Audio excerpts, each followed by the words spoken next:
Louvado seja o nome de Jesus. Aleluias. Boa noite a todos. Glória a Deus. Amém. Amém. Que bom estarmos na casa de Deus nessa noite. Aleluias. Que bom que você nos acompanha aí ao vivo pelas redes sociais. Que bom vocês que estão aqui pessoalmente, né? Com certeza, em breve essa igreja estará cheia novamente. Amém? Não que a presença de Deus não esteja aí na sua casa, não que a presença de Deus não esteja onde você estiver nos acompanhando, mas o corpo de Cristo adora se reunir para adorar ao Senhor. Eu quero orar inicialmente nessa noite sobre a sua vida financeira. Então você que está nos acompanhando, você que está aqui, coloque a mão aí sobre o seu coração. E eu quero abençoar a sua vida financeira. Quem sabe você tem passado batalhas, dificuldades, lutas, ou até mesmo você está vivendo um tempo de medo, um tempo de preocupação de que não vai ter recursos, não vai ter dinheiro para cumprir os teus compromissos. Vamos orar e entregar tudo isso ao Senhor e profetizar que na sua casa, na sua vida, o Senhor da abundância, da riqueza, da prosperidade, vai enviar a sua provisão sobrenatural. Pai, no nome de Jesus, eu oro por cada vida que está conosco essa noite. Pai querido e amado, Senhor, diz na sua palavra e pratica na vida dos teus filhos justos que andam contigo, que nunca falta, Senhor Deus, que o Senhor sempre tem enviado abundância de recursos, alimentos, recursos financeiros, tem até mesmo realizado sonhos de tantos dos teus filhinhos, ó Pai, dando a provisão, Senhor. E nós oramos nessa noite pela vida de cada um que nos acompanha, pedindo a Deus que todo esse espírito de medo, toda essa preocupação de que não vai dar, de que não vai ter condições de pagar os seus compromissos, de saldar os seus compromissos, caia por terra agora em nome de Jesus. Deus, nós entregamos esses pensamentos, esses medos, essas preocupações ao Senhor e declaramos que o Senhor é o Rei, o Senhor é Jeová Jiré, que o recurso do Filho do Altíssimo vem das mãos de Deus, vem da terra onde o Senhor nos dá ali o poder para multiplicar a semente. Pai, abençoa cada vida que está ouvindo esta oração, multiplica, Senhor, as suas finanças, libera o perdão de dívidas, Senhor, sobre essas vidas, libera o desconto daquele que paga um aluguel, quem sabe, aquele que tem um financiamento, aquele que tem um compromisso, que isto seja perdoado, que isto seja, ó Pai, sobrenaturalmente liberado no reino de Deus. Que o teu filho e a tua filha que recebe esta oração não precise fazer empréstimos, assumir dívidas, aumentar dívidas, Senhor, ou ter que pagar juros excessivos, mas que ele receba do Senhor a provisão sobrenatural e a sabedoria para enfrentar esse tempo e sair desta circunstância mais do que vencedor, com a prosperidade no nome de Jesus. Amém. Glória a Deus, amém. Se você na sua casa tem separado uma oferta para adorar a Deus ou o seu dízimo, você pode, como nós temos dito aqui, falar conosco através das redes sociais ou ligando para a igreja, e você pode passar por aqui na quinta-feira ou no domingo, onde nós estamos aqui transmitindo os cultos e recebendo, consagrando essas ofertas. Obrigado, filho. Acho que por enquanto, deixa. Obrigado. Se você que está aqui nessa noite, tem um dízimo, uma oferta, pode também colocar aqui no altar, na presença de Deus. Amém? Graças a Deus. Aleluia. Amados, essa semana o Senhor esteve me chamando a alguns horários assim um pouco diferentes, né? Essa bagunça de horário, a gente acaba não ficando assim, muito disciplinado, e o Espírito de Deus tem me chamado a alguns horários diferentes, né? Tem me chamado às vezes à meia-noite, às vezes às 6 da manhã, às vezes às 7h30, às vezes às 5 da manhã. E nós tivemos uma conversa muito boa ontem, pela manhã, às 7h15, Espírito de Deus, o Espírito Santo, Ele colocou no meu coração uma palavra para hoje, né? Uma palavra sobre o livro de Jonas. Na verdade, eu quero ser breve, mas antes de ler aqui, falar sobre Jonas, eu quero dar um bônus para você que nos assiste e que está aqui nesta noite, né? Deus tem nos dado alguns bônus. Quinta-feira passada nos deu 2 e hoje Ele tem um bônus para nós. O bônus que Deus nos deu nesta noite é assim, ó: em tempos de dificuldades, desertos ou de mudanças, nós sofremos um risco de ser influenciados por inúmeros pensamentos. Inúmeros pensamentos. Se eu estivesse com a igreja cheia aqui agora, eu ia dizer assim: repita comigo, inúmeros pensamentos, né? Então, se você puder, onde você estiver agora, diga assim: inúmeros pensamentos.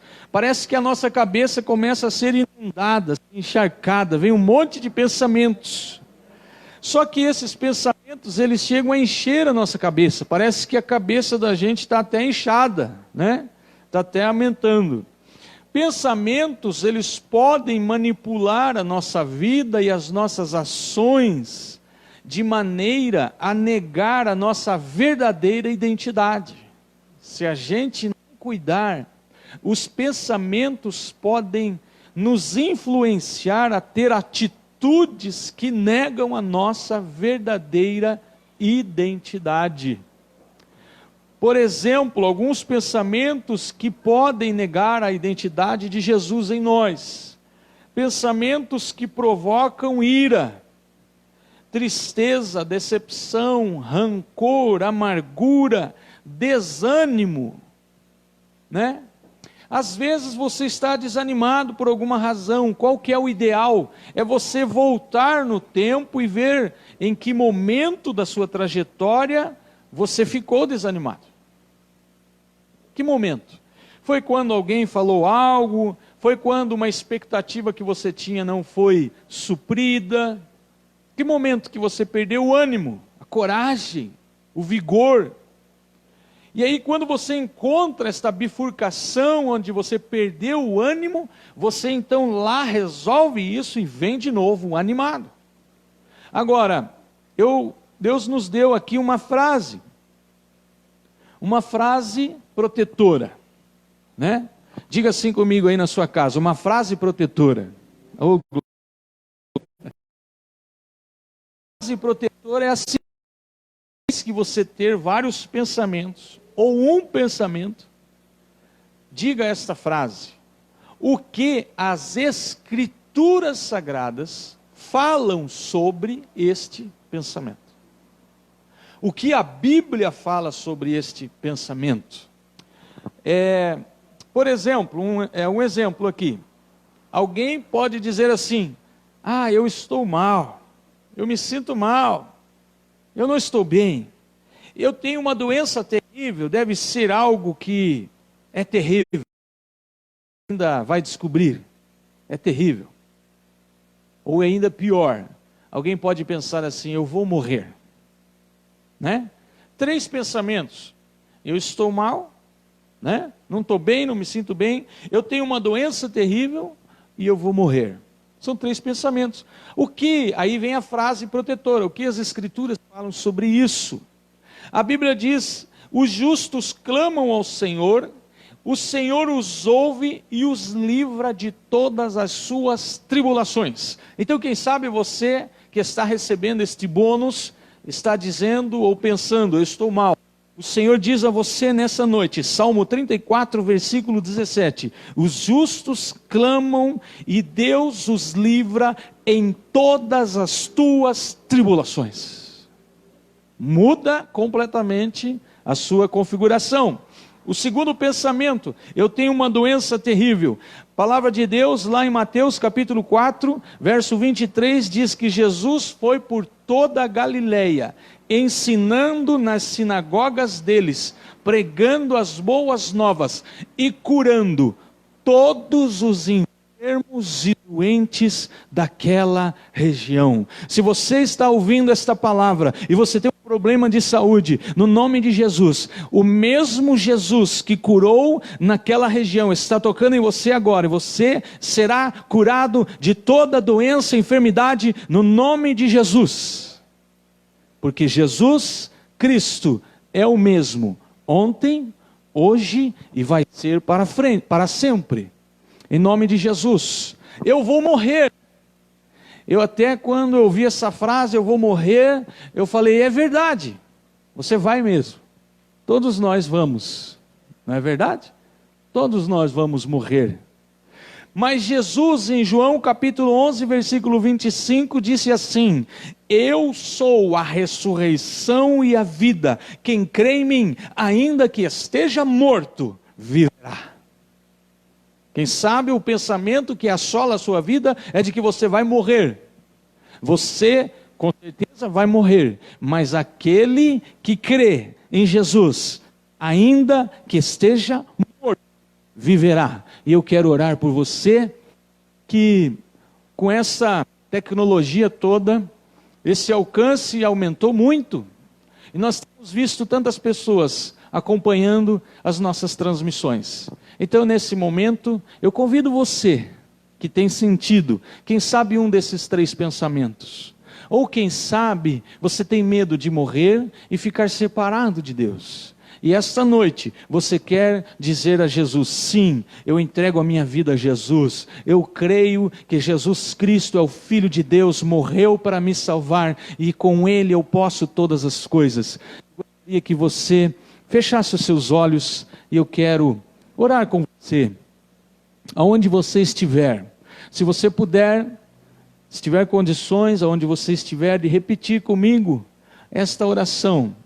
Você e Deus, você pode fazer desta forma. Diga assim: Jesus, eu creio que você é o Filho de Deus, e eu entrego a minha vida, os meus pensamentos, a minha alma, o meu espírito e o meu corpo ao Senhor, e declaro que sou um filho de Deus, remido em Jesus Cristo, lavado no sangue de Jesus, e eu recebo Jesus como Senhor e Salvador da minha vida. Amém. Glória a Deus. Glória a Deus. Louvado seja o nome do Deus vivo. Eu estava lendo o livro de Jonas, já li algumas vezes, são só 4 capítulos, né? E me chamaram a atenção algumas coisas. O livro começa contando a história de que Deus, ele queria castigar a cidade de Nínive, porque a cidade de Nínive estava fazendo coisas terríveis, pecados terríveis, que aquilo subiu à presença de Deus. Aquilo mexeu com a ira de Deus. Deus chamou Jonas, que era o seu profeta da época, e Deus disse para Jonas: vai até lá e diga para aquele povo que eu vou acabar com eles. Esse é o contexto da história. Deus, ele chama o seu profeta e o envia para falar o que Deus mandou falar. Mas Jonas, ele foge. A Bíblia diz que ele desce, ele entra num navio. Eu gosto do texto que diz que ele pagou a passagem para entrar no navio, e ele vai para um outro lado, que não era obedecer à vontade de Deus. Quando Jonas ele sai e vai para um outro lugar, ele entra naquele navio. A palavra de Deus diz que Deus mandou um vento forte sobre o mar, e o mar começa a ficar furioso com uma tempestade, e o navio começa a balançar de tal maneira que está prestes a afundar. Isso diz para nós que toda vez que alguém foge do chamado de Deus, coloca em risco a sua vida e a de outras pessoas. Jonas fugiu do chamado de Deus e colocou em risco a sua própria vida e a vida de outras pessoas que não tinham nada a ver com a história. Inclusive nem eram gente de Nínive, eram tripulantes do navio de Jope.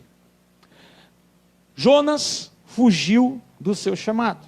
Isso trouxe consequências para Jonas. Uma das frases que Deus falou comigo é assim: podemos até sobreviver fugindo, mas a vida abundante que Deus tem para nós é só obedecendo o chamado. Deus até permite sobrevivência, porque Deus é infinito em misericórdia. Mas Ele nos chamou para uma grande obra na sua presença. E com certeza Ele tem um chamado na sua vida. Vamos ver aqui pelo menos 5 que eu achei, com certeza você na sua casa pode procurar e achar mais. Quais são as 5 consequências da fuga do chamado de Jonas? 5 consequências. Primeiro, ele entrou no navio e causou uma grande tempestade. Quando Jonas foge do chamado, ele entra no navio e causa, por causa da sua fuga, uma grande tempestade. Muitas tempestades são causadas pela fuga do chamado. Muitas tempestades nas nossas vidas, nas vidas de algumas pessoas que conhecemos, acontecem pela fuga do chamado. Segundo, Jonas trouxe prejuízo para o navio. Por quê? Quando a tempestade começou a assolar o navio, as águas batiam, eles estavam quase afundando. A palavra de Deus diz que os tripulantes começaram a pegar todo recurso, e eu estou falando de riqueza, estou falando de caixas de suprimentos que aquele navio transportava, eu estou falando de alimentos, eu estou falando de coisas de valor. E eles tiveram que ir jogando tudo fora, tudo para o mar. Por quê? Porque Jonas fugiu do seu chamado. A fuga do chamado traz prejuízo para Jonas e para o navio. Terceiro, a palavra de Deus diz que os homens resolveram tirar sortes. Eu até, conversando antes com a pastora, queria muito saber como que é esse jogo de tirar sortes, que a Bíblia fala. Eu, particularmente, não sei como que era esse jogo, mas talvez eles fizeram uma roda, juntaram todo mundo que estava a bordo do navio e fizeram uma roleta ali, e a roleta, sorte caiu em Jonas. Na verdade, não sei que sorte, porque a consequência dele ter sido descoberto é que jogaram ele no mar. Então não é bem uma sorte, né? A sorte, na realidade, dedurou Jonas, porque foi um baita azar. Então, eles pegaram Jonas e jogaram no mar, revolto pela tempestade. A fuga do chamado fez com que Jonas fosse lançado no mar, revolto pela tempestade. Aí, irmãos, eu fiquei pensando, eu não nado bem. Aliás, nem para mim eu sei nadar direito. Se eu hoje caísse num mar, alto mar, que tem ondas, com certeza eu morreria afogado. Eu até gosto de brincar na água, no mar, mas naquela praia bem mansa. E de preferência aquela que eu ponho o pé no fundo e sei aonde está o fundo. Porque quando você põe o pé e não tem fundo, eu já morro de desespero. Agora você imagine alguém ser jogado no mar, alto mar, revoltado, em tempestade. Então, quando Jonas foge do chamado, a situação fica terrível. Quarta coisa que acontece com Jonas por ter fugido do chamado. E essa não é tão ruim. A Bíblia diz que Deus fez com que um grande peixe engolisse ele. Pastor, como que não é tão ruim alguém ir parar dentro da boca, dentro do estômago de um peixe? Alguns dizem que é uma baleia. Eu não sei se era uma baleia, mas talvez naquela época tinha algum outro tipo de peixe maior ainda, ou do tamanho da baleia. Mas vamos dizer que seja uma baleia. Por que eu acho que era bom? Porque a baleia come peixinhos pequenos e camarões, né? Dentro do barriga da baleia não tinha tempestade. Então Deus foi até bonzinho com Jonas. Por quê? Porque pelo menos lá dentro da baleia ele tinha a não tempestade, ele tinha peixe, sushi e camarão para se alimentar. Talvez de negativo era o cheiro, né? Que eu não imagino e nem quero que você pense como que era o cheiro de estar dentro da barriga de um grande peixe. Então a quarta coisa que acontece na vida de Jonas, por fugir do chamado, é que ele vai parar dentro da barriga de um peixe que ele deveria dominar. Ele perde o seu poder e autoridade dadas por Deus quando criou o homem. Porque Deus disse ao homem: você vai dominar sobre os peixes. E Jonas perdeu o poder e a autoridade quando ele foi engolido pelo peixe. Quinta e última coisa que Jonas teve quando ele fugiu do seu chamado, ele perdeu o lugar ideal. Ele saiu do lugar ideal. Ele foi parar num lugar que era a barriga de um peixe, um lugar que era inóspito para um ser humano. Ele foi parar num lugar que Deus não planejou para ele. Muitas vezes isso acontece conosco. Quando a gente foge do chamado, a gente vai parar em lugares que não eram para nós estarmos. Mas Jonas, terça-feira agora, eu vou estar ali ministrando uma live na IEQ Bairro Novo 1, falando sobre a oração de Jonas. Então eu vou pular essa parte hoje. Mas eu gostaria de falar uma coisa a você que nos ouve. Pelo menos algo importante. Sabe que Deus, quando Ele chamou Jonas, Deus conhece Jonas. Deus sabia que Jonas iria fugir. Deus sabia. Deus, Ele sabia que Jonas não iria fazer o que Deus mandou fazer. E mesmo Deus sabendo que Jonas ia fugir, mesmo Deus sabendo que Jonas poderia até morrer na boca do peixe, Deus chamou Jonas. Mesmo Deus sabendo que você e eu, em algum momento, iríamos fugir do chamado, iríamos fazer diferente do que Deus esperava, Deus nos chamou. Mesmo sabendo. Mesmo que nós não acreditemos no nosso chamado, na nossa vida, no nosso potencial, no nosso desenvolvimento, Deus continua acreditando em você. Em nome de Jesus. Por que, pastor, que você tem tanta convicção? Porque quando Deus fez você, Ele colocou em você a semente de Deus, o sobrenatural. Ele colocou, Ele soprou em você. E isso está em você.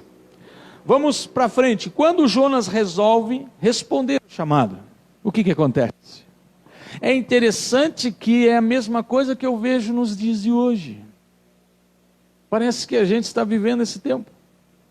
Quando Jonas ele resolve então responder ao chamado, aceitar o seu chamado, fazer o que Deus disse para ele fazer, as coisas se alinham. Parece que as coisas melhoram. Parece que as coisas na vida de Jonas precisaram piorar. E quando ele ouve e responde o chamado, Deus pega as coisas que pioraram e faz melhorar. E é isso que Deus faz. A palavra de Deus diz que Jonas, ele então resolve ir a Nínive. Nínive era uma cidade grande. Não tinha internet. Não tinha e-mail, não tinha telefone. Então, a mensagem não poderia ser como nós estamos aqui fazendo. Tinha que o cara sair correndo e gritando pela cidade para que todos ouvissem. Era bem diferente. A Bíblia diz que Nínive demorava 3 dias para percorrer correndo. Jonas correu 1 dia e pregou na cidade inteira. Aí eu fiquei até em dúvida. Eu não sei se ele quis fazer um negócio rápido, para se livrar logo, ou se ele recebeu de Deus uma unção de aceleração, e o que ele levaria 3 dias para fazer, ele fez em 1. Quem sabe nessa noite Deus tem para você coisas tão tremendas no futuro, que o que levaria 3 anos irá acontecer em 1 ano. O que levaria 3 anos irá acontecer em 1 semana, porque Deus é o Deus da aceleração sobrenatural. Jonas pregou. Qual foi a mensagem? Aqui, irmãos, a mensagem foi de profeta. A mensagem não teve moleza para ninguém. Jonas era um cara direto, né? O que ele disse? 40 dias Nínive será destruída, sucumbida, e vocês vão morrer. Que mensagem direta. Após a quarentena, Nínive vai ser sucumbida. Interessante, nessa quarentena na Bíblia parece que é profético. Parece que 40 na Bíblia tem um quê profético. Com certeza tem. E Jonas sai gritando: em 40 dias Nínive vai ser destruída. Foi só isso que ele disse. Ele disse isso durante o dia inteiro e se mandou. Qual foi a reação daqueles que ouviram a mensagem? Uma mudança radical de atitude. E é isso que eu gostaria de motivar você, me motivar, para que nós possamos ter, nesse tempo de quarentena, nesse tempo de isolamento, nesse tempo de tempestade, nesse tempo de batalha, uma mudança radical de atitude. Palavra de Deus, eu vou ler para vocês agora aqui, Jonas capítulo 3, versículo 5 até o 10. Agora eu vou ler a Bíblia, aleluia. Jonas, você que está aí acompanhando, anotando, capítulo 3, versículo 5 até o 10. Olha o que o povo fez. Os ninivitas creram em Deus, proclamaram jejum, e todos eles, do maior ao menor, vestiram-se de pano de saco. Quando as notícias chegaram ao rei de Nínive, o rei se levantou do trono, tirou o seu manto real, vestiu-se de pano de saco e sentou-se sobre cinza, e então fez uma proclamação em Nínive: por decreto do rei e de seus nobres, não é permitido a nenhum homem ou animal, bois ou ovelhas, provar ou comer coisa alguma. Não comam e nem bebam. Cubram-se de pano de saco, homens e animais, e todos clamem a Deus com todas as suas forças. Deixem os maus caminhos, deixem a violência. Talvez Deus se arrependa e abandone a sua ira e não sejamos destruídos. Deus viu o que eles fizeram e como abandonaram os seus maus caminhos. E então, irmãos, eu não acho isso em outro lugar na Bíblia. Eu não acho. E então Deus se arrependeu e não os destruiu, como os tinha ameaçado. O que o povo ninivita fez na quarentena? Jejum, oração, mudança de atitude, mudança de vida, mudança de hábito. E qual foi a resposta? A misericórdia de Deus. A vida voltou a Nínive. Deus não destruiu o povo. Todos se arrependeram e foram livres da morte. Que nós possamos olhar para o Senhor nesses dias. Que nós possamos comer a sua palavra. Alguns dias atrás perdi o sono, irmãos. 1h da manhã, não conseguia dormir. Peguei o celular, gosto de ouvir alguns podcasts de mensagens. Ouvi 5 mensagens até às 6h30 da manhã. Acordei, nem acordei, levantei, motivado, inspirado. Por quê? Porque eu estava cheio do Espírito Santo de Deus. Com certeza aquela madrugada vai fazer diferença por toda a eternidade na minha vida. Por quê? Porque nós estamos precisando de ter mais tempo com Deus. Nós não estamos de férias, irmãos. Nós estamos no meio de uma batalha, aonde existe um principado querendo voltar a dominar a nossa nação, e onde existem vários demônios querendo matar pessoas mundo afora. Não é uma profecia de um país que faz mal, outro país, não, este problema é mundial. Nós precisamos, como povo de Deus, como labaredas de Jesus, embaixadores do reino, reagir e destruir todo sofisma, e se arrepender até por aqueles que ainda não se arrependeram, e o Senhor vai nos livrar, e vai enviar a sua graça, o seu poder, e um grande avivamento virá sobre esta terra, no nome de Jesus. Eu quero orar por você. Eu creio que não há mais tempo para ninguém fugir como Jonas. Eu creio que não há mais tempo. É tempo de responder o chamado e colher o que Deus tem mandado para nós. Eu quero orar com você nessa noite. Você que está aqui, feche seus olhos. Se você puder, aonde você estiver também, feche os seus olhos. Eu creio, irmãos, sinceramente, eu creio que após esse período de isolamento, virá o maior avivamento de toda a história desta humanidade. É por isso que nós não podemos sair deste isolamento sendo a mesma pessoa, ou voltando ao normal.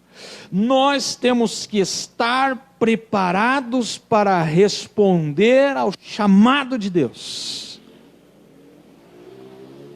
Eu pergunto para você nessa noite: você está se preparando para responder ao chamado de Deus?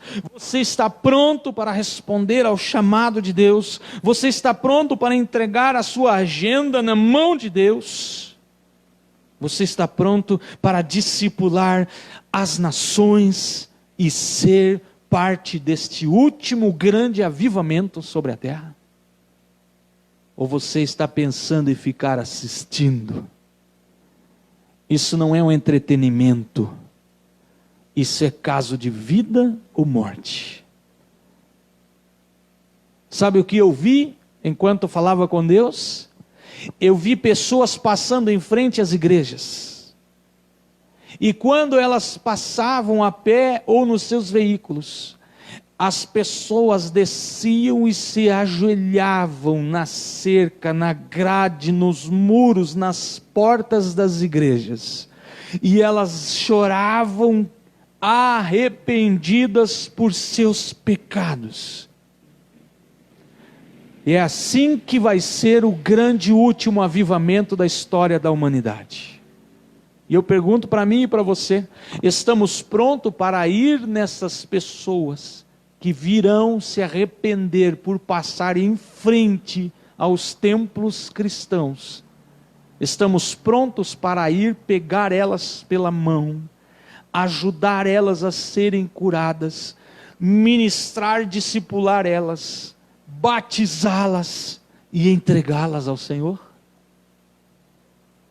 Que eu e você possamos responder ao nosso chamado. Pai Celestial, nós precisamos de Ti, nós dependemos de Ti, e nós queremos dizer sim ao chamado. O chamado é urgente, o chamado é sério, o chamado é convicto. Nós queremos sim sair deste tempo de luta, de tempestade, quem sabe até mesmo de fuga da igreja em responder ao chamado.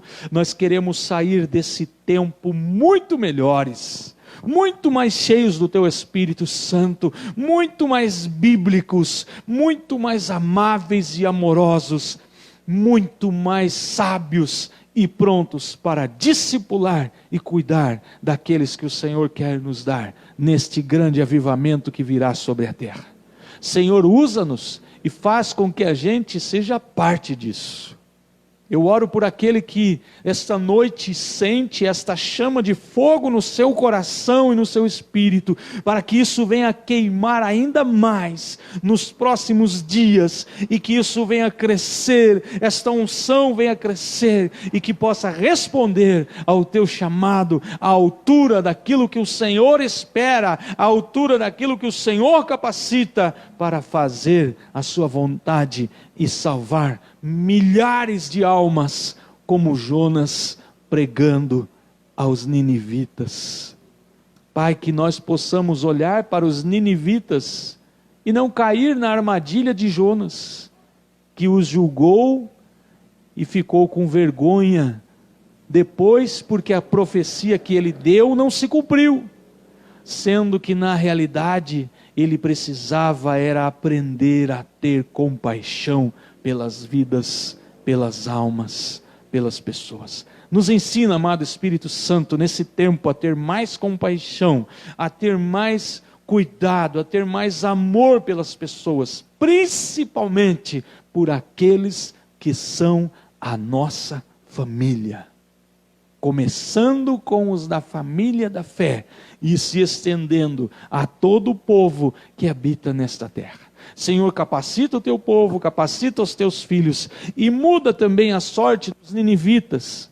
Alguns que com certeza estão perdidos por aí e precisam de uma pregação, de uma boa notícia, de uma revelação para se voltarem a Jesus e receberem a boa, agradável e perfeita notícia de que o Senhor é Deus e nele não há mudança e nem sombra de dúvida.